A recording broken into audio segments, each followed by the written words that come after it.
What's going on, guys? I am Switters. Welcome back to the channel, and Call of Duty has just released this massive update about what to expect in Modern Warfare 3 Zombies, MWZ as we're going to call it this year. So let's just jump right into it. Okay, here we go.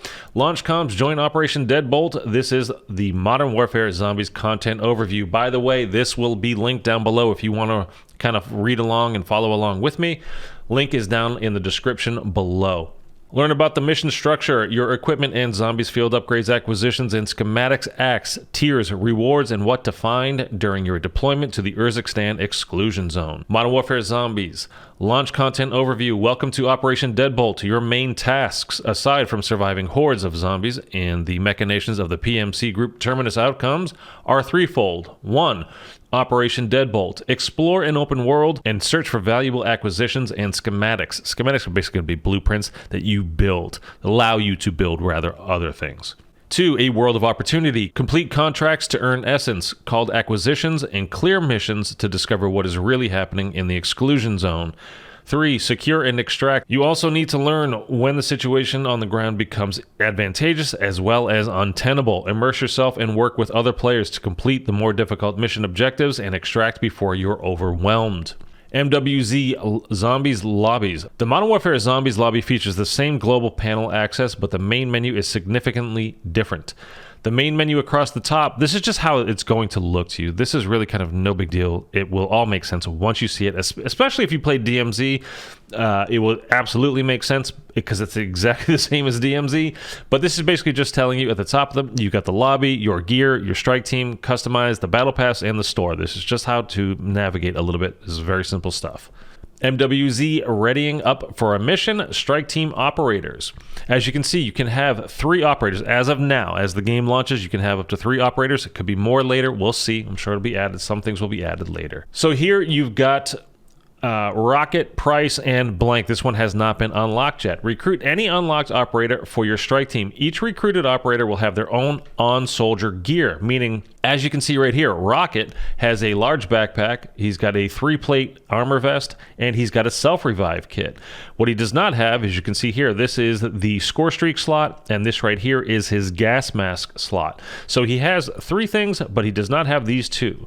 Price has nothing at all, and again, we have not unlocked this guy yet. So you're going to have these 3 playable characters. Eventually, you're going to want to, upgrade each so you can have a choice. Maybe you put different, better things in one or another, or just slightly different, not necessarily even better, just slightly different for when you're doing certain missions that require those types of things, like specific kill streaks or specific, like in DMZ you had the scuba mask, which was great, but if you don't have 3 scuba masks, you could have just a regular scuba mask over here, gas mask, and a gas mask. You cannot switch between, so you could not take the large backpack from Rocket and give it to Price, or to this guy over here.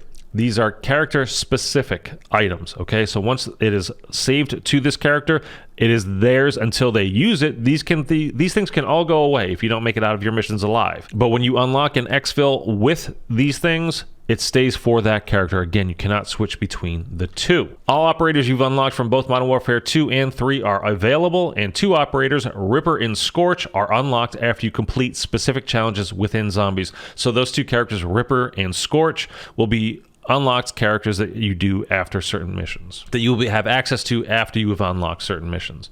Each strike team operator can be chosen and comes within 5 different customizable equipment slots. The gear you find during missions is saved here, includes kill streaks, armor, gas masks, and medical items. It's what I just explained a minute ago. Rucksacks, your backpack, basically. Fill your rucksack with the essential acquisitions that you find on the battlefield or craft via valuable schematics. Initially, there are up to 5 open slots in the small rucksack. After your first mission, providing you found either acquisitions or schematics, you can add such items to the rucksack. Basically, you can hold stuff in your backpack. A small backpack has 5 items. In DMZ, you had a medium backpack and a large backpack. So the large backpack carries like 3 or 4 times as much stuff as the small ones do. It's definitely worth finding large backpacks. Believe me, it's definitely worth finding. Your loadout, and again, this will be all very familiar if you play DMZ at all. Choose 2 primaries or a primary and a secondary to take in along with a lethal, a tactical, and a field upgrade. That's your loadout, right? So you can do an AR and an LMG. You can do an LMG and a rocket launcher, something along those kinds of lines. These are the, how your loadout, how you want to do it. It's not like multiplayer where you have to then have a specific perk on. So you have like overkill. So you have two primary weapons. It doesn't work like that at all. You can just have both primaries if you want. Not a big deal. And again, this is for Modern Warfare 2 weapons and Modern Warfare 3 weapons. Now, the big part of this is you can see here, you have your insured slots up here. You have 3 insured slots at the top. That's at least, again, at the beginning of the game. It might change as the seasons go along. For now, we're just dealing with what we have available at launch. You're going to have 3 insured slots. When you have a weapon in an insured slot, it means you cannot permanently lose it. So let's say I jump into a mission. I'm using my insured slot number 1 here, which is a shotgun. It's the Haymaker. So let's say I jump in and I get killed immediately. Within 5 minutes, I'm dead. I don't get revived. I was playing solo. I don't have any friends. I wasn't able to get picked up and pulled out of the game. I'm dead. Don't make it out. So when I come back, I want to play another game right away. Well, I come in here and I want to use my Haymaker again. Well, this is now on a cooldown. So it's not gone forever, but it is now on a cooldown. It might be an hour later or 2 hours later or whatever before you can use this particular insured weapon again. But at least it's not gone forever. So I might choose to move over to my insured slot number 2, and in this case would be the MCW here, and I load in with that. Again, if I get killed, it's fine. I mean, it's not fine, but whatever. You don't lose your weapon. It will be on a cooldown. You don't get it right away. Now, these weapons down here, your contraband weapons, you can have up to 20 of these weapons as of now. Again, as of now, as of when the game launches, you can have up to 20 contraband weapons. So let's say I load in with this MTZ556. So same situation. I load in within a few minutes, whatever, or within an hour. It doesn't matter. I don't make it out. I go down. I die. I don't make the exfil. I then lose this weapon permanently until I go in-game and I find that particular weapon again. We're talking about an MTZ556, and then successfully exfil with it again. So these weapons can be lost forever. Again, forever being a kind of relative term here, meaning it's gone from your inventory until you find another one of those and exfil with it later in the game. Okay, so these ones you keep forever, but if you go down, they are on a cooldown. You can't just use them over and over and over and over again. But these ones down here can be lost forever, so be sure if you're using this, be careful. Next, we have our field upgrades. This will be very familiar, although there is one missing that you will probably notice right away because it's probably the one you used most or second most. Anyway, we have Energy Mine, Frenzied Guard, Healing Aura, Frost Blast, Aether Shroud, and Tesla Storm. These all work if you played Cold War. These all work pretty much, it sounds from their description, exactly the same as they did in Cold War. What is missing is Ring of Fire.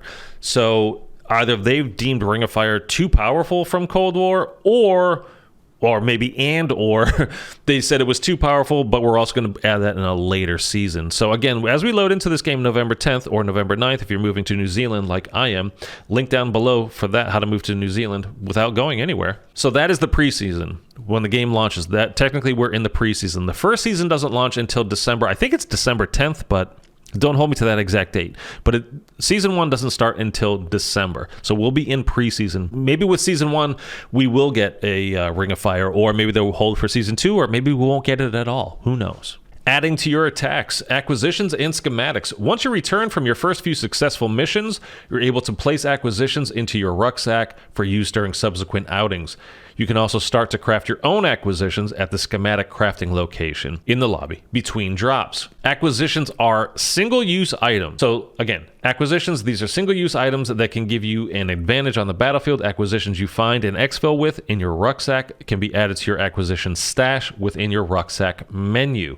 Schematics, these are highly sought after plans that permanently allow you to craft acquisitions that you can hold in your rucksack. Schematics have a cooldown period after which they can be brought into the exclusion zone. The exclusion zone is just the area of operation. It's on the map where we're going to be in there fighting zombies and stuff. So again, there's a cooldown. You can't just, I don't even know what these are going to be, but let's say you have, you can craft now a particular perk. I don't know if that you'll be able to do this at all. Let's just say you can craft Juggernog, right?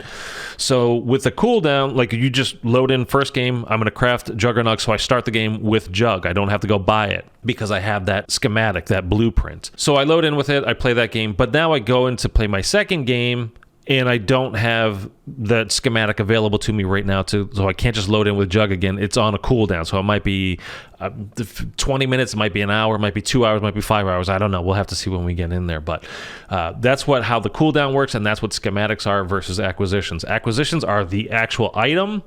Schematics are the ability to craft that particular item. We've also got Ethereum in-game. We have Rare, Epic, and Legendary, and we're going to have Ether tools as well, though the Ether tool works differently than it did in Cold War. But first, let's hit the Ether crystals. The Dark Aether element is used in conjunction with crafting schematics to bolster your weaponry. Raw and refined Ethereum crystals.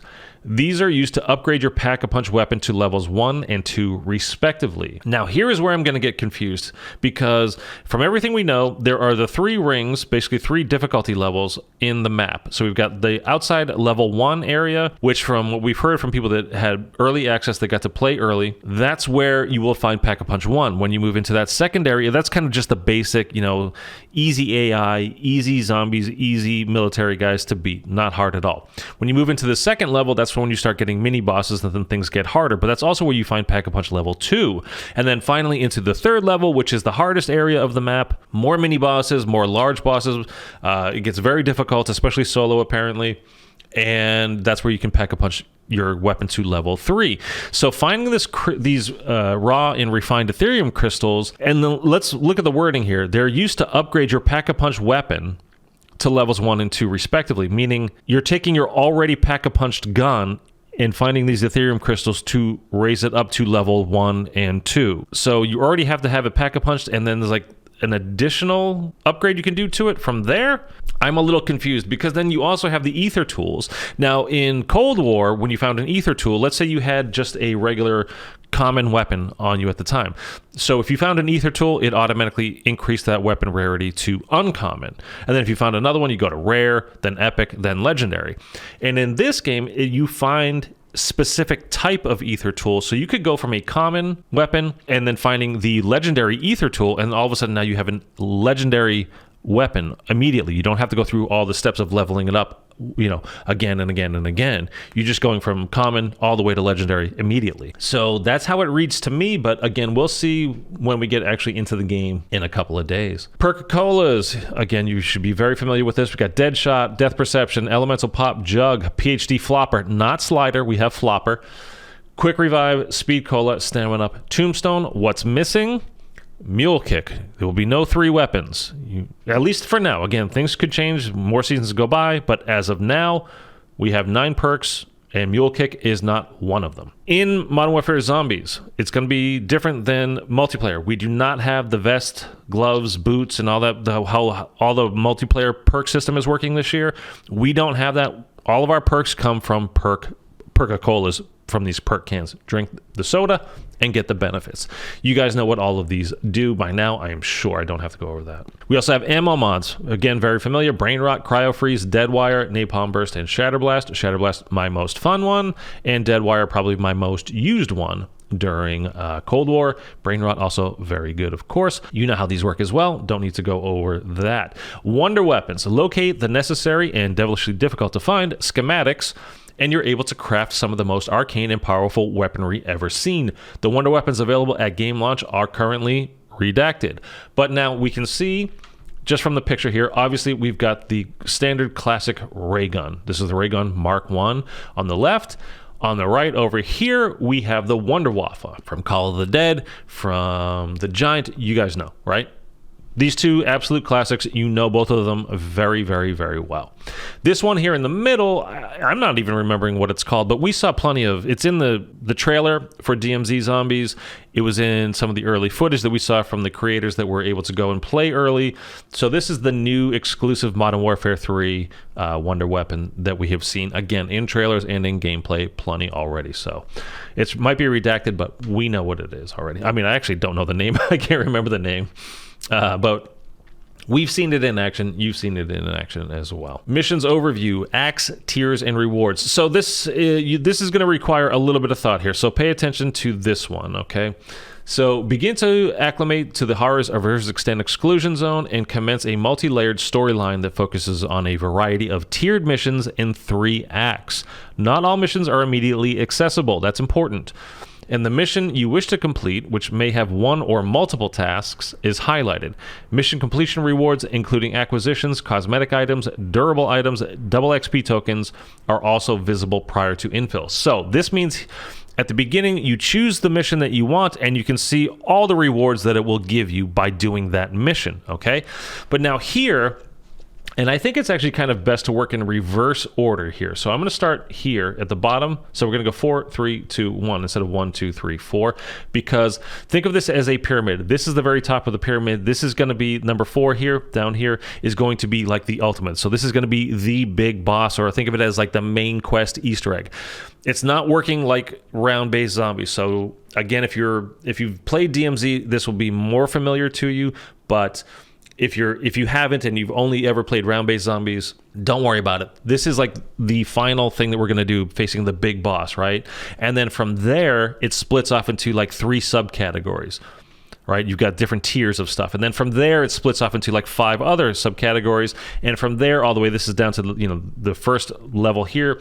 It has like, I'm just making these numbers up, by the way, just as an example. There's like 12 different missions. So you need to do all of these little things and then build up and then, complete that. And then you need to complete one full tier, right? You complete 1 tier, and then you complete 2 tiers, and then finally complete 3 total tiers of missions, and then you can move on to like complete the acts, right? And you've got 2 or 3 acts to finish, and then finally, after you complete those acts, you have the final. Oh my God, it's the big boss, that big worm boss, which you've probably seen by now. I've posted it on my YouTube community page. If you haven't seen it, you can scroll down. You see the big worm boss. That's what we're eventually aiming towards. That's where we're trying to get to. Mission parameters, the essence of zombies. You have freedom and flexibility to explore the exclusion zone throughout Urzikstan, and infilling allows you to complete a wide variety of activities as well as the specific mission tasks you assign to yourself prior to the session start. Aside from the specific mission tasks you're undertaking, each zombie's infill enables you to 1. Explore, investigate the low, medium, and high threat zones. This can be done with a purpose, or meaning you're on a mission, or you can simply remain in the relative safety of a low threat zone as you learn how to deal with the variety of enemy threats. Weapon leveling is an excellent plan within the outer edges of the map, basically staying in that level 1 easy zone to level up your guns. And again, there's a ton of camos because you got Modern Warfare 2 and Modern Warfare 3 guns to unlock camos for. So tons and tons and tons. Again, if you don't follow my Twitter, down below, I posted the Zombies Mastery camos on my Twitter yesterday, so you can scroll through that. Complete contracts. This allows you to earn essence. It's the in-game currency, mainly gathered after zombie culling, and acquisitions by completing contracts in the field for Operation Deadbolt. Upgrade to progress. Spend essence at machines across the map and upgrade your weapons and gear. Extract acquisitions. Successful exfills allow you to keep acquisitions and get a head start in the next deployment. So again, you can exfil with things that will set you up for later missions and for further deployments. Within a deployment, your TAC map displays a variety of interesting game features, and some of the most important ones are detailed below so you can understand how to interact with them. Buy stations. You guys, I'm sure, know what buy stations are. If you've ever played Warzone or DMZ, you know exactly what they are. You can buy and sell things here. The one thing I do want to hit here is you can sell things here. Okay, so it's not just like Warzone where you're trying to buy a UAV or buy your squad member back. In this game mode, in DMZ Zombies, you can find things across the map, that just little items that you can pick up. I'm making things up, looking at my desk here. I've got a couple of controllers for my Xbox and my PlayStation. So you pick up an Xbox controller. If you go to the buy station with it, because it doesn't do you any good. Like exfilling with it isn't going to do you any good. You don't need it for anything.